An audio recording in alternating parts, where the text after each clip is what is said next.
Prerelease isn't just one of my favorite events in Magic the Gathering. It's one of the most important events in Magic the Gathering. It's not just about excitement and hype and celebration for a new set, but it's the rare instance where many Magic the Gathering players of all age ranges, skill levels can sit down at the table on the most even battlefield possible and play this great game.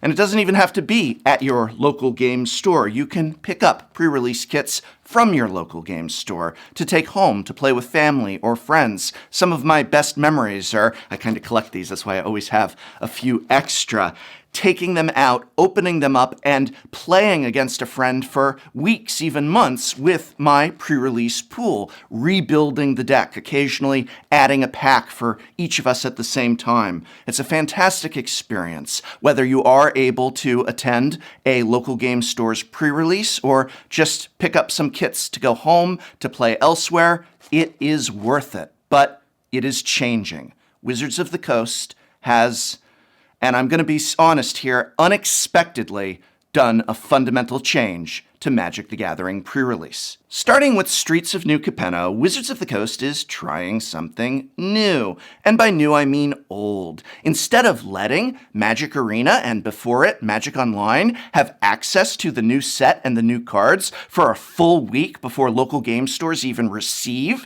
their pre-release kits, Wizards of the Coast is saying pre-release will now be truly pre. It will be the first place that you can get and experience the new sets. Magic Arena will have to wait, will have to come second to paper. The emphasis will be on local game stores, playing in person, playing with paper cards, and you know how I feel about that? I feel it is fantastic, excellent, an absolute home run. Wizards of the Coast, you receive an A+ for this experiment, which I very much hope becomes the reality. I am in love with these changes, and did you think this was going to be a negative video? Ha! Ha! Ha! How would I possibly have any problem with this change to pre-release? It is everything that we have been asking for in terms of support for paper, for the local game store, for putting the gathering back into Magic, and it all begins with the next set.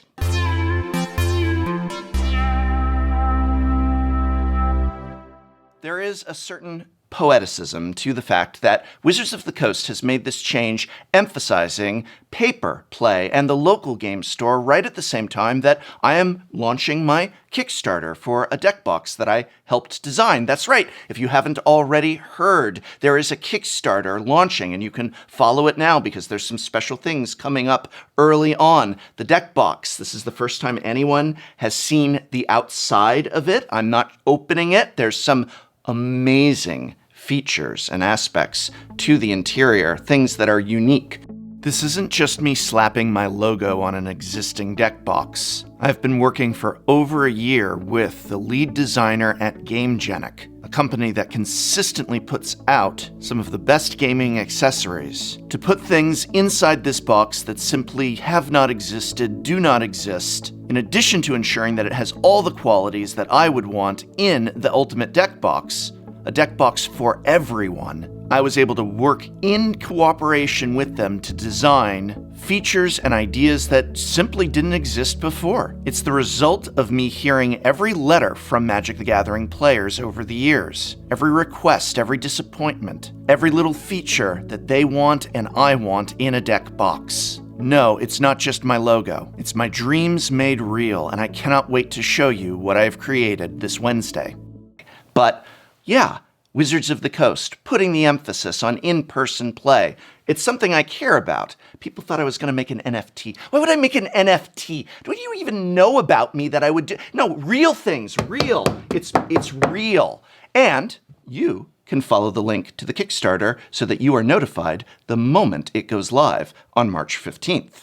But pre-release is not just my favorite event, it is a vital event. Pre-release is an even playing ground. While obviously more experienced players are likely to perform better at it, ensuring that no players have previously practiced or played with these cards does a lot to ensure that experienced and new player alike can sit down at the event and play Magic. I've been at pre-releases where I've raffle-stomped out local CFB grinders and been blown out of the water by a 10-year-old. This is a good thing. The whole point of pre-release is ahead, the first, moving the introductory opening of a new set's principal packs out of Arena and into the physical hands of players at local game stores, through local game stores, does a lot to put that initial excitement back into pre-release events and puts a little bit more of the magic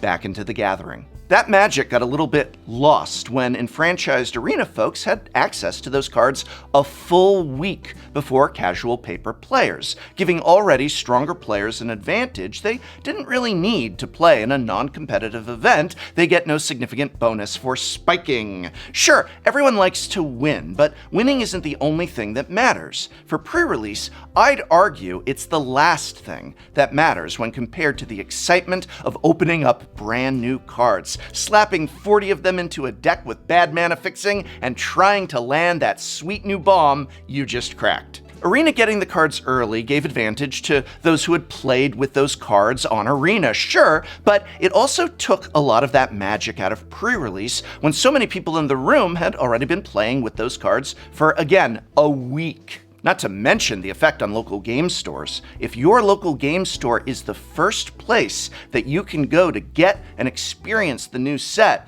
whether to play at that pre-release or just take home a few kits, then that means that that store is going to see considerable traffic during those times. But having the sets on digital for an entire week is going to mean a lot of people will have already had their fill on Arena, already been playing with these cards for a week, and local game store attendance is likely going to suffer as a result, and I'm guessing very likely did. Now, I want to be clear about something here. Many Magic the Gathering players, for many different reasons, cannot attend local game stores or play paper Magic in person. And again, these are for myriad reasons, including, but certainly not limited to, health and accessibility. For many, digital, such as Magic Arena and Magic Online, is the only way that they can play and experience Magic.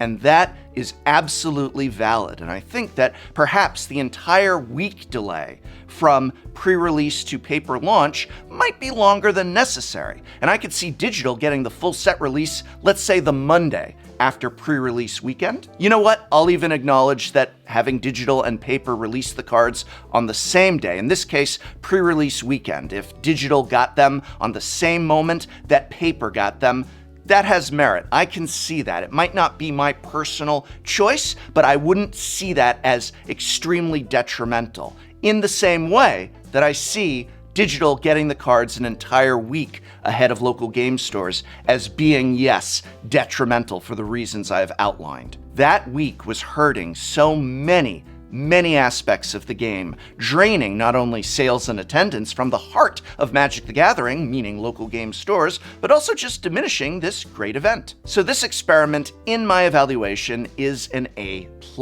and I urge all of you who agree with me to remember to let Wizards of the Coast know that you like this change, that you are happy for it, that they did right. If you are going to call out Wizards of the Coast when they do bad stuff, and I do, then you must give them their due when they do good stuff. And I have, and I am. And of course, you can vote with your actions by registering for pre-release at your local game store, whether to safely attend in person or just take kits home. Pre-release has always been an event that Tolarian Community College has found to be worth it. And this change, which I hope is made permanent, is worth it too. But now I want to hear from you, because this is indeed a community issue, and we're talking about the gathering, and that means all of us. And I really, again, want to emphasize the validity of digital-only players. How upset are you if you're a digital-only player, or not at all? Let me know in the comments below